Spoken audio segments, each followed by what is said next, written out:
Bismillahirrahmanirrahim. Alhamdulillahirabbil alamin.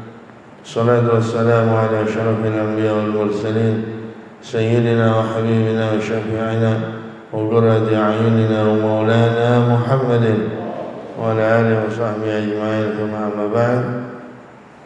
Hadirin sekalian jamaah yang dirahmati Allah Subhanahu wa taala, PKM Masjidil Muhajirin Bapak Sayyid Setia wal MM, Abah Haji Subandi, Abah Haji Rasyadi, Wakil Bang Rahman, Ustaz Ahmad Sanusi, Sufyan Masyari, Haji Arju dan para orang tua yang lain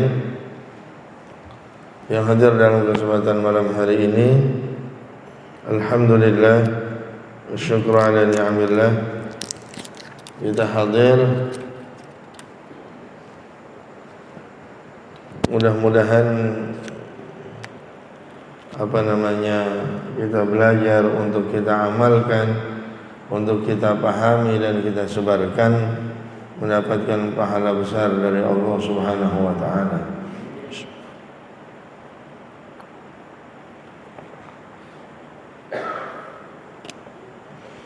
Masih di dalam pembahasan hadis, innal halala bayyinun wa innal harama bayyinun. Sesungguhnya yang halal itu jelas, yang haram juga jelas. Nah, kemudian kita sudah menjelaskan apa itu yang haram dan kenapa ada larangan. Itu minggu yang lalu sudah kita jelaskan. Jadi kita ngaji, kita tahu yang haram untuk kita tinggal, yang tidak diharamkan bisa kita kerjakan. Karena orang yang tidak paham tentang halal dan haram, apalagi tidak mengetahui, nggak belajar tentang mana yang substansi, mana yang tidak, ya, mana yang substansi, mana yang tidak, mana yang menjadi pokok tujuan, mana yang tidak. Itu dia geraknya akan sempit, dia akan terbentur dengan pemahaman yang dia pahami. Karena hadis yang kita baca, ya, termasuk ini, innal halala bayyinun wa innal harama bayyinun. Ini hadis ini bentuknya apa dulu ini? Bentuk hadis ini apa bentuknya dulu? Suara. Ya. Ini bentuk hadisnya bentuknya apa? Suara. Dari Nabi Muhammad sallallahu alaihi wasallam. Ada yang bentuk suara, ada yang bentuk perbuatan. Yang bentuk suara masuk ke telinga sahabat, yang bentuk perbuatan dilihat oleh sahabat. Turun ke generasi berikutnya, bentuknya apa?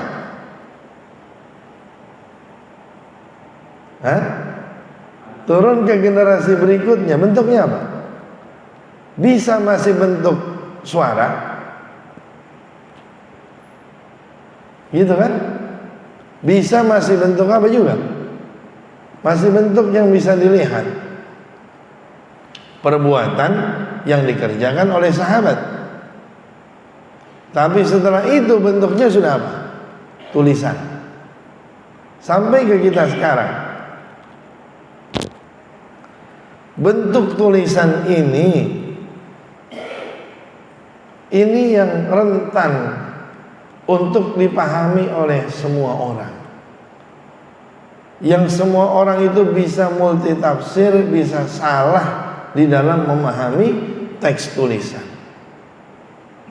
Gitu ya. Yang sampai sekarang masalahnya nggak ada. Suara rekaman Rasulullah tuh nggak ada. Siapa yang punya? Kalau zaman Kuitang masih ada sekarang. Zaman Kuitang dulu, zamannya Habib Ali Habsyi masih ada. Tapi zaman Rasulullah, siapa yang punya rekamannya? Nggak ada. Contoh,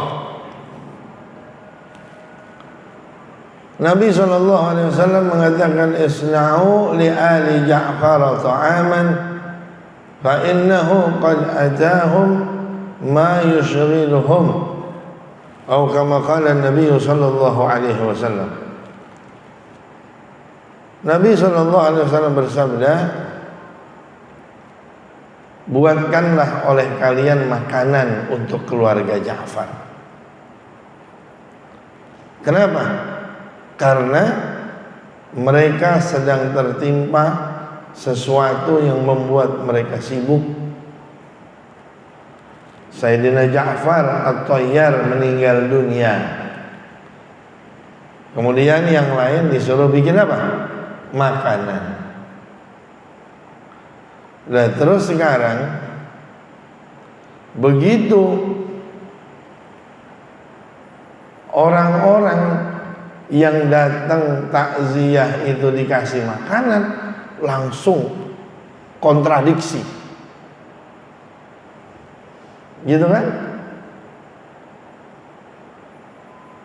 Ini hadisnya isna'u li ali Ja'far. Hadisnya itu kita disuruh bikin makanan.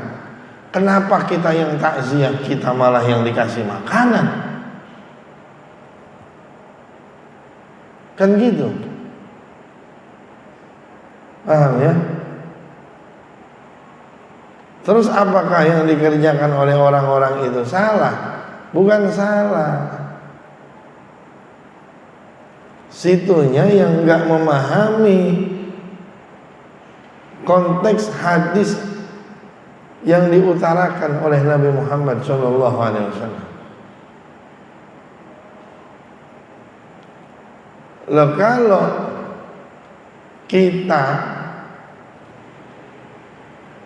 bikin, ya, ada orang meninggal dunia, yang meninggal tokoh, kira-kira yang takziah banyak gak? Banyak.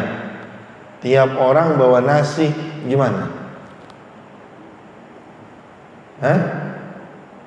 Kan suruh bawa makanan. Hadisnya kan gitu. Buatlah oleh kalian makanan untuk keluarga Ja'far. Karena mereka ini sedang apa?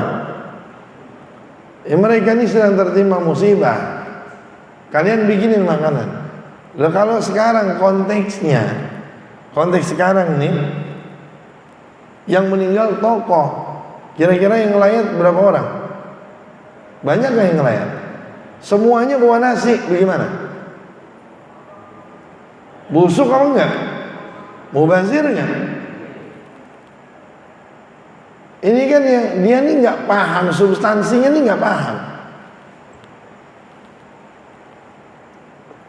Makanya ulama kita, mereka berpikir gimana nih caranya? Enggak begini. Karena substansinya itu adalah menghibur, meringankan beban, itu substansinya.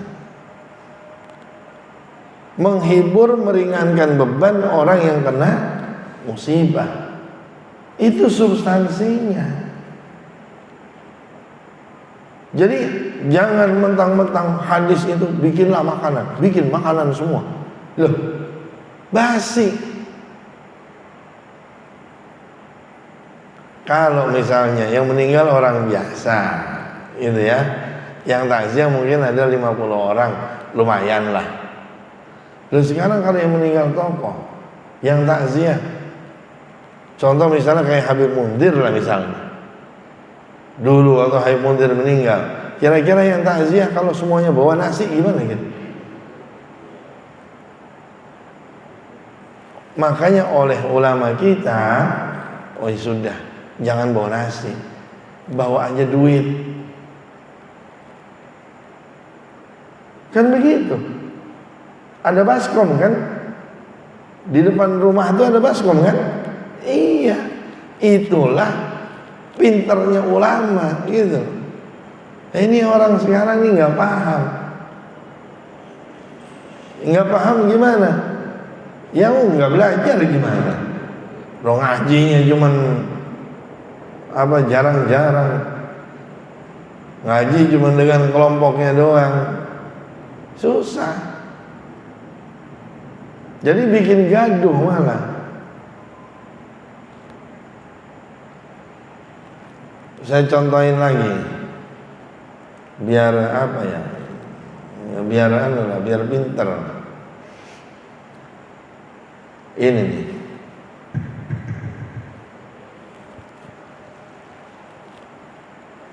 Zaman Rasul itu orang kalau azan di mana? Hah? Zaman Rasulullah orang kalau azan di mana? Menara kan? Naik dia ke atas. Buat apa? Kan supaya suaranya kedengaran. Intinya begitu. Loh, ini enggak.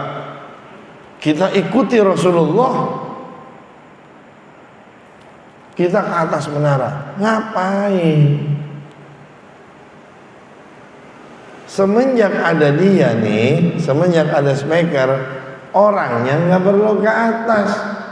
Mic sama kabelnya yang ke atas, orangnya di bawah. Karena substansinya, suaranya itu sampai.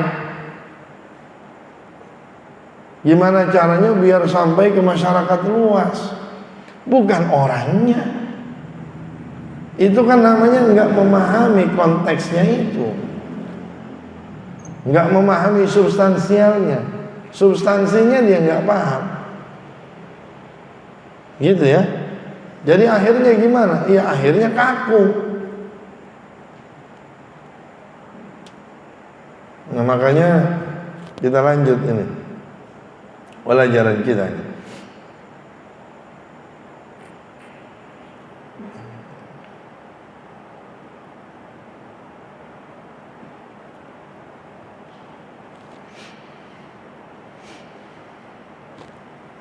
Ada bagian yang dilarang di dalam agama, sekalipun sebagian lagi memang mengatakan tidak dilarang.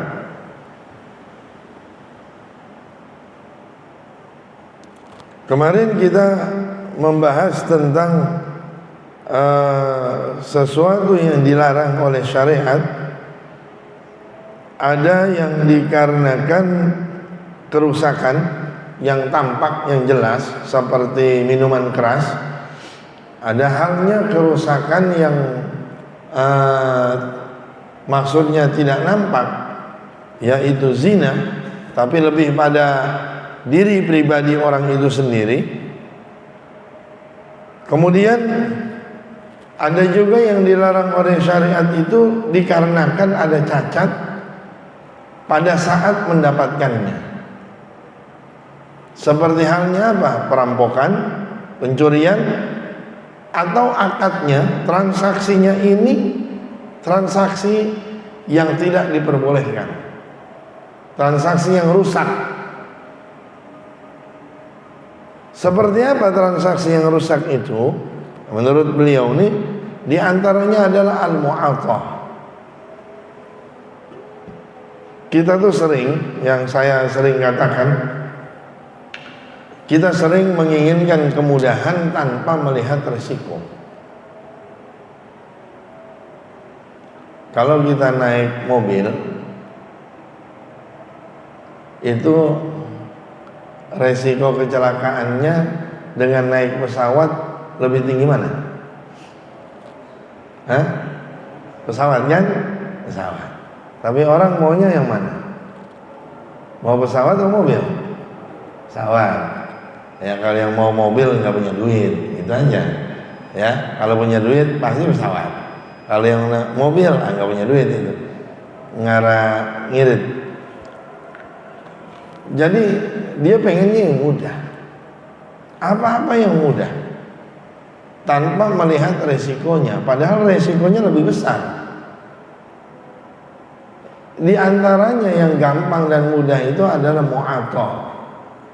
Mu'athah itu adalah transaksi jual beli tanpa adanya ucapan dari kedua belah pihak atau ada salah satu dari kedua belah pihak.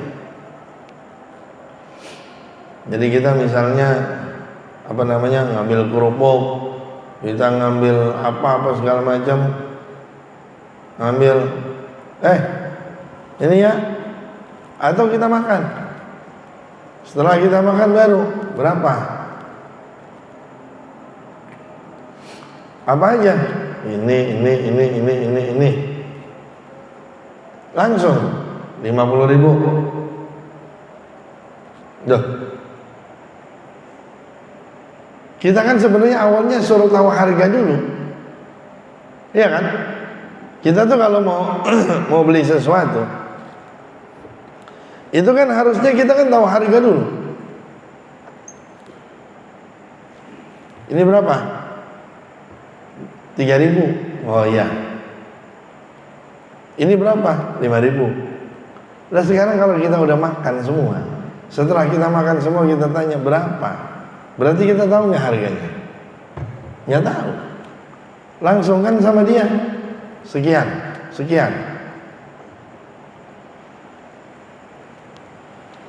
Saya oke aja. Karena kita pengennya gampang. Artinya udahlah, makan tinggal bayar. Kita pengennya yang gampang. Nah, seandainya nanti ada kasus baru. Iya kan? Yang di TV kan begitu kan? Begitu ada kasus baru. Masa makan begini 300.000? Baru kan? Kenapa tadi nggak nanya dulu? Kenapa tadi nggak ngelihat dulu? Kan ada di menu. Kita nggak mau ribet kan? Nggak mau capek. Itu masalahnya. Nanti kalau begitu udah total berapa? 2 juta. Duh, kok 2 juta?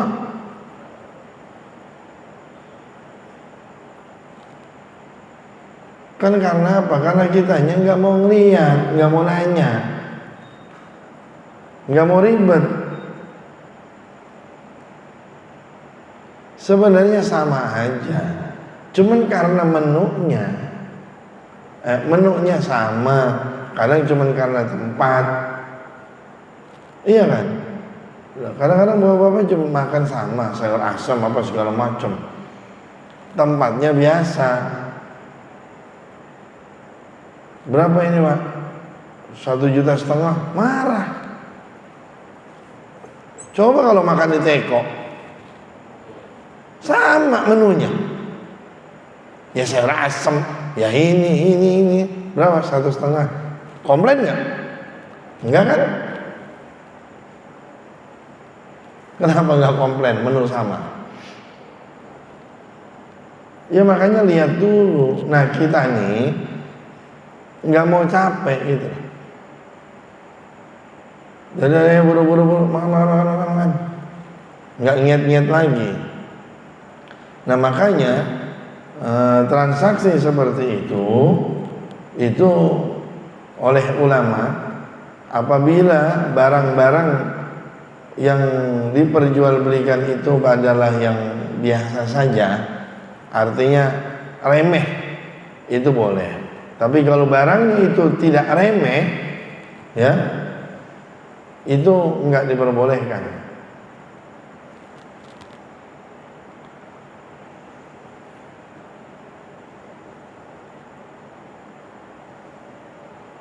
Jadi kalau menurut mazhab Al-Imam Malik dan Imam Abu Hanifah sah, boleh. Tapi dalam mazhab Syafi'i itu untuk yang remeh saja, yang tidak remeh nggak boleh.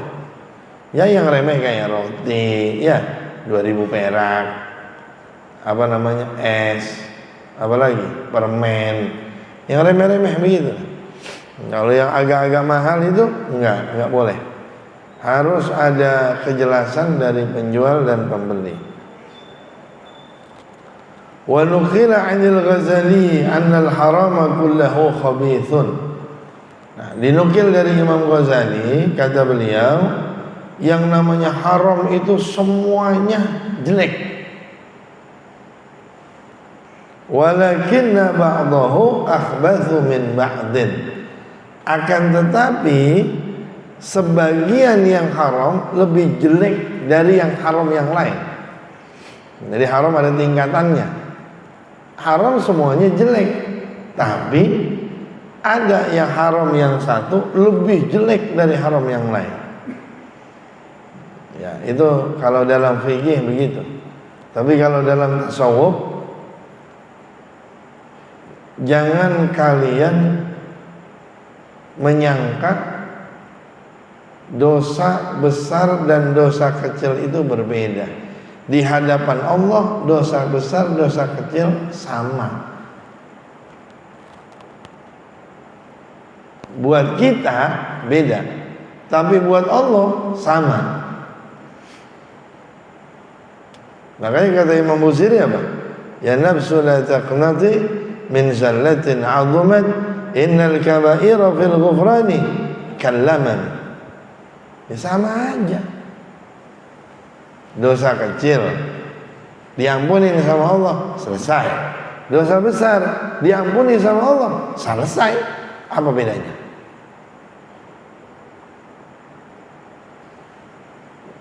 Di saat yang sama, oleh mereka, oleh ulama-ulama tasawuf, kita disuruh untuk tidak memandang dosa dengan kelas-kelasnya. Tapi kita disuruh melihat siapa yang sedang kita maksiatkan. Bahasanya di depan siapa kita berani begitu. Jangan lihat kecil gedenya, tapi kita sedang membangkang kepada siapa. Itu yang dilihat, ya. Falaisal ma'khudh bil mu'adha kal ma'khudh bil ghasb. Barang yang diambil lantaran ngerampok ya beda dengan barang yang diambil lantaran jual beli seperti tadi, tanpa ada omongan apa-apa. Jual beli tanpa ada omongan apa-apa salah, gitu ya. Jual beli tanpa ada omongan apa-apa salah. Kemudian kalau ngambil barang orang dengan cara ngerampok, salah nggak? Salah. Nah terus ini dua kasus ini gimana? Beda nggak? Ya beda. Ya lebih parah ngerampok. Balil maghsub aghladu idh fihi tarku tariqi syar'i wa idza'il ghair.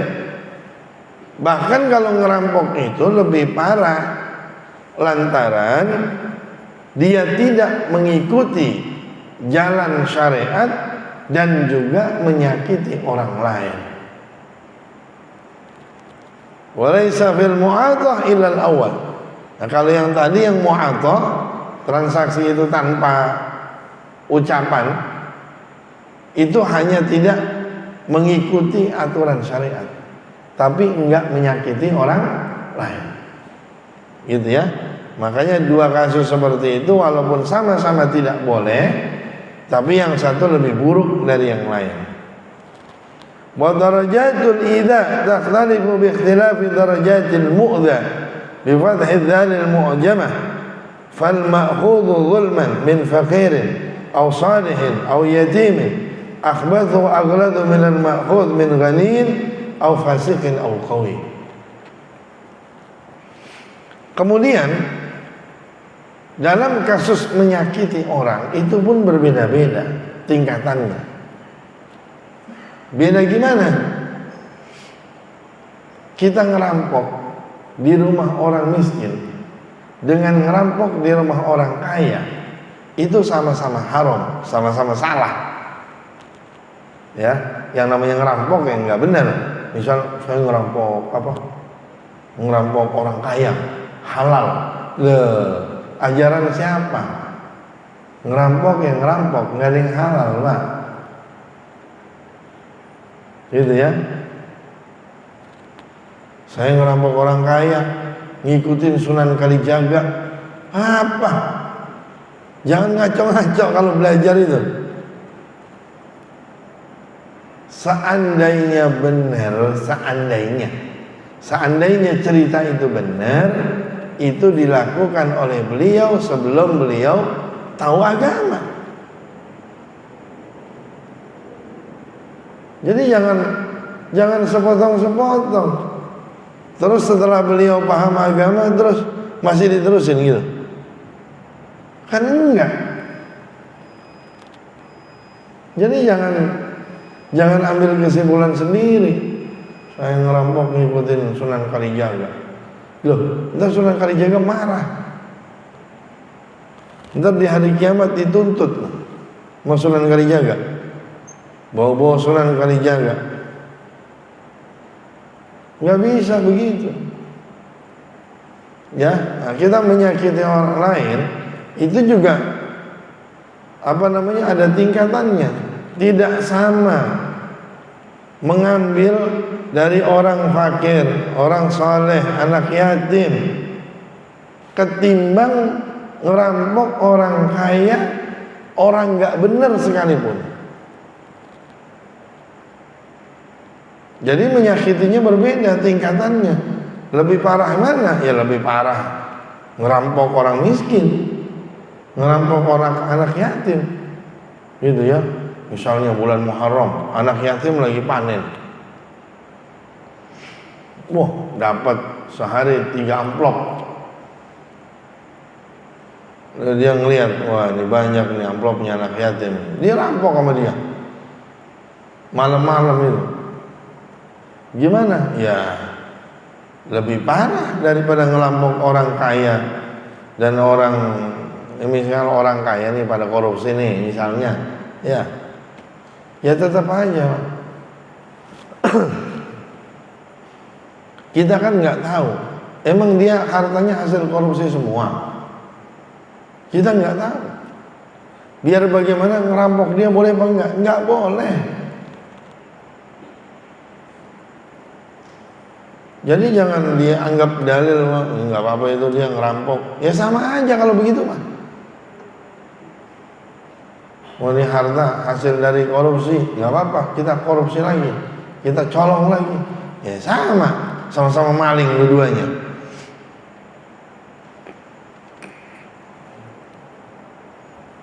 Begitu ya.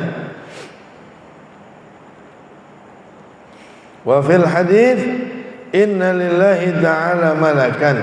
Di dalam hadis Nabi SAW bersabda, sesungguhnya Allah Ta'ala memiliki malaikat ala Baitul Maqdis yunadi kulla laylah.